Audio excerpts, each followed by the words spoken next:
Goeiedag almal, kom ons gesels oor die twee belangrike pole in jou lewe. Hoop of vrees.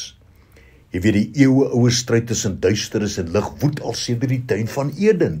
Maar deesdae is hierdie geveg besonder hewig, want ons lees in die woord van die Here Openbaring 12 vers 12 die volgende: Wee die bewoners van die aarde en die see, want die duiwel het na julle neergedaal met groot woede, omdat hy weet dat hy min tyd het.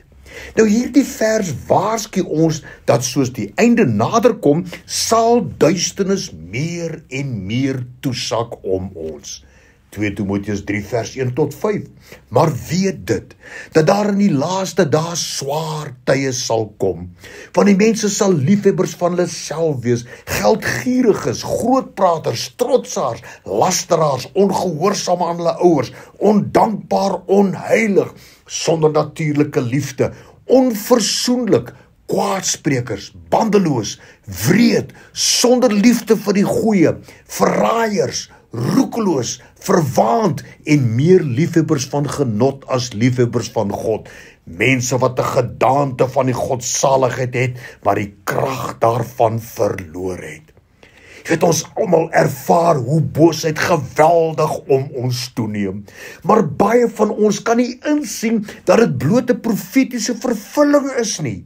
Daarom word hulle vasgevang in wanhoop en vrees. En Jesus self het ons teen hierdie geweldige toename in boosheid gewaarsku, daar in Johannes 16 vers 33.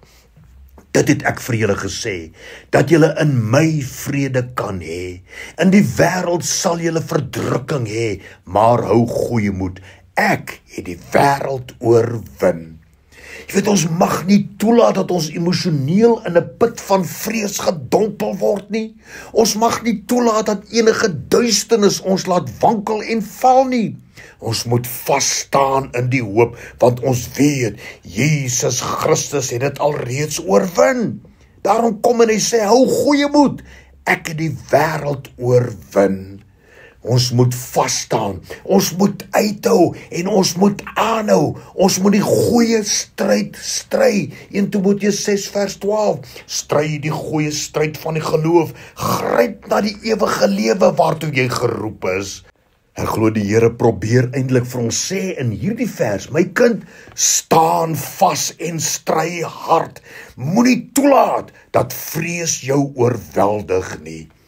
Ag, ek moedig jou aan om te kies, hoop of vrees, want hierdie besluit sal jou doeltreffendheid in die leer van God bepaal. Kies hoop en dissiplineer jou denke en jou woorde. Dink en praat wat die Here wil hê jy moet dink en praat.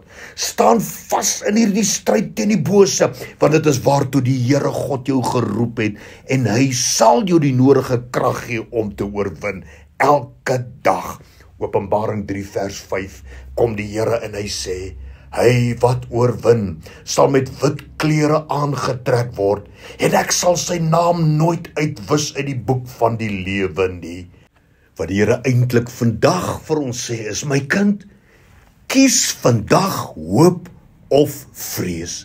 En as jy hoop kies, sal jy vir altyd by die Here wees. Dankie daarvoor, Here, in Jesus naam. Amen.